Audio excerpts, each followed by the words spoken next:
안녕하세요. 제도권 주식 분석입니다. 안 그래도 오늘 시장에 대한 이슈가 여러 가지 많았어요. 미국의 장단기 금리차, 그다음에 북한 이슈 여러 가지 많았는데 그 또 못지않은 역할을 한 아시아나항공에 대해서 제가 완벽하게 정리해 보도록 하겠습니다.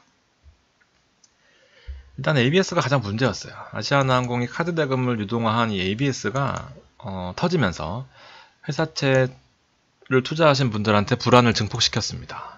감사의견이 일단 한정으로 나왔어요. 그래서 주식 거래가 정지됐고 600억 원 규모의 회사채도 상장 폐지될 예정입니다. 활동 확정된 내용이에요. 그래서 ABS 같은 경우에는 1조 2천억 원이 넘는 이 규모고 다른 회사채 투자하신 분들도 불안감이 터지고 있습니다. 이게 왜냐면은 이 BBB, 이 아시아나항공이 BBB 등급인데 많은 채권형 상품에서 이 직간접적으로 이 BBB 등급에 많이 투자를 하고 있어요. 그래서 자기도 모르게 채권 하다못해 CMA 뭐 CMA까지는 아니지만 CMA 비슷한 채권형 상품에 이 아시아나항공이 편입된 상품도 있습니다. 그렇기 때문에 나도 모르는 사이에 ABS나 아시아나항공 관련된 상품이 들어갈 수 있어서 전반적으로 채권이나 주식 시장에 아주 큰 영향을 미쳤다 이렇게 보시면 될 것 같습니다. 1조 2천억 원이 넘는 그리고 600억 원이 넘는 규모가 손실로 다가오지는 않아요. 일단 왜냐면은 이 특징적인 부분인데 채권은 주식하고 다르게 이 상장 폐지라는 무서운 단어가 있지만 이 만기까지 부도가 나지 않으면 원금 받는 데는 전혀 문제가 없어요. 이 만기가 4월 25일이거든요. 네, 이때까지 부도가 안 나면 이 원금 받는 데는 문제가 없습니다. 상장 폐지가 되더라도 그래서 그 부분이 있고 근데 문제는 이제 앞으로가 더 문제예요. 아시아나항공 한번 살펴보면 며칠 전에 21일 날 장 종료 후에 감사의견이 비적정설로 나오면서 금감원에서 조회 공시를 했습니다. 그리고 바로 거래 정지를 시켰어요. 이때까지만 해도 주가 움직임은 큰 변화가 없었습니다. 눈치 못 채고 있었던 거예요, 다들. 근데 22일 날 오전에 감사의견을 한정으로 받은 감사보고서를 제출했습니다. 근데 시장에 폭탄을 던졌어요, 갑자기. 그래서 600억 원 규모의 아시아나항공 상장 폐지, 채권이 폐지가 되면서 확정됐습니다. 정리매매 들어갈 거예요, 이제. 26일 날 거래가 재개될 예정입니다. 주식은요. 주식은 상장 폐지 요건이 감사의견 한정을 2번 받아야 돼요. 코스피 같은 경우에는. 그래서 아직까지 주식 물론 폭락하면서 시작하겠죠, 내일 되면. 그렇지만 상장 폐지에 대한 요건은 갖추지 않았다. 그럼에도 불구하고 혹시나 사시는 분들이 있으면 절대 사시면 안 됩니다. 감사인이 얘기한 내용들은 이거예요. 니네가 운용리스에 대한 회계 처리를 똑바로 안 했구나. 이 내용은 뒤에 설명을 드릴게요. 항공기 정비 의무와 충당부채에 대해서 인식을 하라. 이렇게 얘기를 했는데 하지 않았습니다. 그리고 뭐 왜냐면 운용리스에 대한 비중이 리스 아시죠? 네, 그 리스에 대한 부분인데 워낙 비중이 크기 때문에 이 부분에 대해 회계 처리를 똑바로 안 했구나. 그 다음에 에어부산, 자회사 중에 에어부산이 있는데 이 에어부산에 대한 회계 처리, 그 다음에 손상 징후가 발생할 수 있는 자산의 회수 가능 금액에 대한 불확실성 여러 가지 항목에 대해서 의문을 제기를 했습니다. 그래서 실질적으로 이 손익 부분에서도 영업이익을 1784억으로 제시를 했었는데 결과적으로 엄청나게 감소를 했고 단기 손실도 100억 수준으로 손실을 제공했었는데 결과적으로 10배 이상 증가한 1000억으로 손실이 나왔습니다. 게다가 부채는 더 심해요. 505% 지금 부채 비율을 가지고 있는데 회계 처리를 똑바로 했더니 625%, 그 다음에 이 감사인들이 원하는 IFRS 제대로 적용했더니 840% 이상일 가능성이 있다는 겁니다. 그러니까 엄청나게 이슈가 커졌던 부분들이 바로 이 ABS 구조고요. 왜 이 투자자들이 ABS를 투자하는지, 그리고 왜 이 아시아나항공은 왜 ABS를 발행하는지 보시면은 이 아시아나항공이 카드를 사용을 합니다. 이 ABS 구조가 잘 보시면 공학상 구조화되는 파생 상품이죠. 아시아나항공이 카드를 사용하면 이 카드사 신한카드는 이 돈 받을 권리가 발생을 하는 거죠. 돈 받을 권리. 그러면 이 신한카드 입장에서는 2, 3개월 있다가 물론 돈을 갚으면은 정상적으로 원금을 받을 수 있겠지만 이 2, 3개월을 기다리기도 그렇고 이 받을 수 있는 리스크를 줄이고 싶은 거예요. 그래서 조금 할인해서 조금 싸게 해서 이 리스크를 전가합니다. 이 매출 채권을 넘겨요. 대신 돈을 주겠죠. 조금 싼 값을 줄 겁니다. 그러면 이 매출 채권을 가지고 있는 이 회사는, 이 신한카드의 매출 채권을 받은 이 회사는 이 투자자들한테 이걸 넘겨요. 그러면 이 니즈가 있는 은행의 예적금이 만족스럽지 않은 이 투자자들은 높은 금리를 준다고 하니까 여기도 투자를 하는 겁니다. 돈을 주고. 그럼 여기 있는 리스크는 다시 투자자한테 넘어가는 거고, 결과적으로 이 개인들은 금리를 조금 더 받고자 니즈가 있기 때문에 요 니즈들이 결과적으로는 거래가 성사되는 그런 구조를 가지고 있어요. 그러니까 다 보면은 각각의 이익을 쫓아가는 구조인 거죠. 근데 투자의 손해는 결과적으로 개인들이 보는 구조입니다. 그래서 이 부분을 뉴스로 보시면 이제 조금 더 이해가 되실 거예요.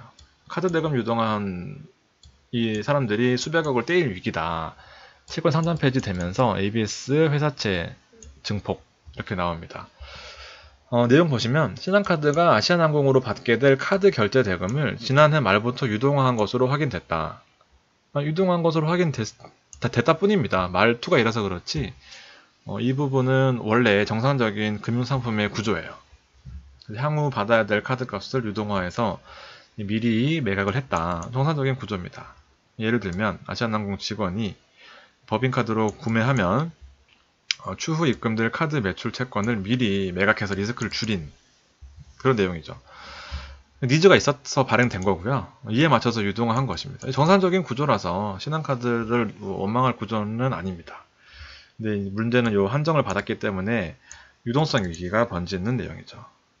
그러니까 실제 손실을 볼 확률은 적지 않지만 많지도 않아요. 일단은 그렇습니다. 현재 상태로 유지만 되면 좋은데 일단 앞으로가 더 문제라는 것은 이 내용들이 있습니다.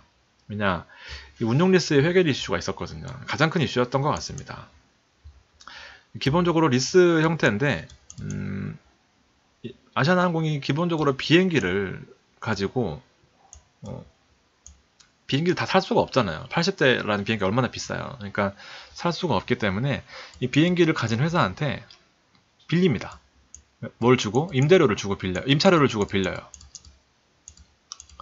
그러면은 이 내용이 여기 있습니다. 리스 제공자가 이 비행기를 소유한 사람이 비행기를 소유한 회사가 자산을 보유하고 비행기를 보유하고 리스 이용자, 이 아시아나항공 리스 자산의 비행기 사용에 따른 임차료를 지급하는 것으로 회계 처리를 하는 겁니다. 그래서 임대차 거래와 비슷해요. 즉, 이 비용 처리만 하면 끝나는 거였는데 이제는 뭐냐면 이 비용 바뀐 거예요. 아직 안 바뀐 내용입니다. 이 비용 처리만 하면 되는 비용을 이제 어떻게 회계 처리를 하라고 요구를 하냐 하면 이 비행기 수리비, 수선비, 이 관련된 모든 내용들을 부채로 처리하는 겁니다. 안 그래도 지금 아시아나항공은 부채 비율이 500%, 600% 넘어가는 상황인데 이 원래는 이 비용만 처리하면, 임차료에 대한 비용만 처리하면 됐었던 거를 이제는 이런 수선비에 대한 것을 부채로 처리하라는 거죠. 장부에다가. 그러니까 이 임대차 거래와 비슷하다고 하는 내용이 원래는 월세만 내고 내 방을 썼으면 되는 건데 이제 방 창문 고칠 비용, 계단 고칠 비용, 엘리베이터 고칠 비용들을 다 부채로 잡으라는 거예요. 금융 리스랑 똑같은 구조로 바뀌는 겁니다. 이거 자세하게 아실 필요는 없고요. 그러니까 모든 부분들을 부채로 잡아 놓으라는 거예요. 그러니까 이 부분들이 이 아시아나항공이 회계 분식 수준으로 한 겁니다. 그러니까 이 ABS가 얼마나 위험했던 상품이냐면 이 2009년이에요. 사실은 엄청 오래됐습니다. 어제 오늘 한 내용이 아니고요. 2009년부터 ABS를 발행을 했어요. 이 금리 보시면 이 만기가 길었던 상품들은 9%까지 받았습니다.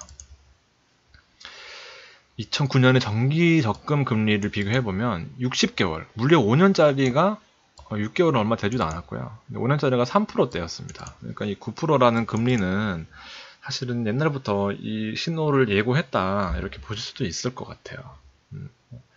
이렇게 고금리로 또 돈을 빌리면서 자금이 필요했던 회사였으니까. 그러니까 이 높은 금리로 ABS를 발행할 수밖에 없었던 이유는 바로 아시아나항공이 신용불량자, 개인으로 따지면 신용불량자였던 거죠. 이 등급이 낮기 때문에 BBB 등급으로 채권 등급이 낮기 때문에 회사채 발행이 더 이상 안 돼요.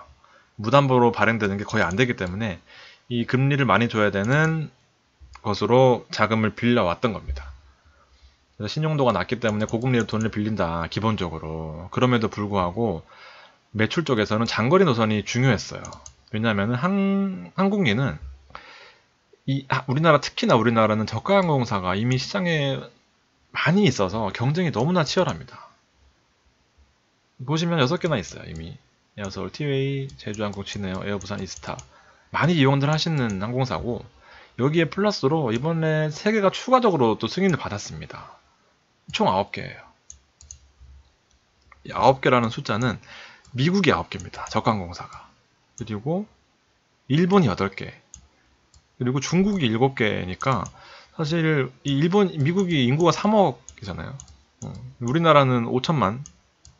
항공사의 경쟁이 치열해질 수밖에 없고 재무 구조가 약해질 수밖에 없는 구조는, 또 결과적으로는 관건은 장기 노선인데 아시아는 장기가 얼마 안 돼요. 대한항공 이만큼 많은데, 그러니까 재무 구조가 약해질 수밖에 없는, 억지로 운영을 해왔구나. 물론 경영상의 문제도 있겠지만 재무 구조가 약해질 수밖에 없는 구조였다. 결론을 내보면 일단 신뢰도가 너무 추락을 했어요. 재무제표 항목이 203개가 있는데 이 중에서 152개를 무려 152개를 수정을 한 거죠. 75%나 엉망으로 회계 처리를 했던 겁니다. 그러니까 신뢰도가 많이 떨어졌고, 그래서 ABS로 주로 돈을 마련해 왔었는데, 운영 자금을 신탁을 통해서 개인들한테 6% 금리대로 판매를 해왔었는데, 결과적으로 이제는 6%에 발행할 수도 없을 거고, 왜냐하면 투자를 안 하시겠죠. 이제는 주식도 마찬가지고요. 주식도 폭락할 겁니다. 내일. 원래는 진짜 그 1년 내에 갚아야 될 단기 차입금이 1조 원이었는데 원래는 2조였어요.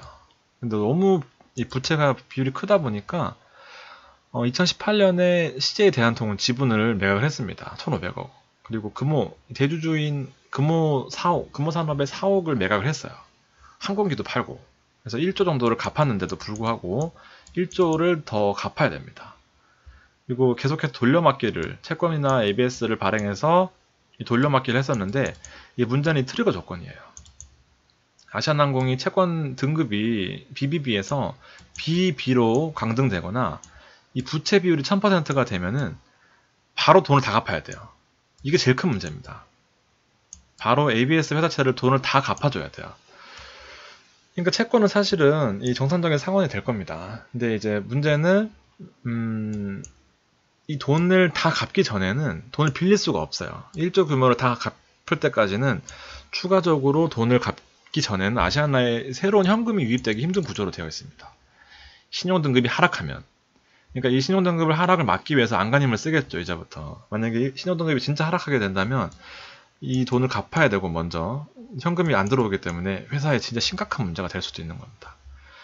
그러니까 금융비용이 더 추가로 들어가겠죠. 회사 이미지와 신뢰도는 완전 추락을 했고.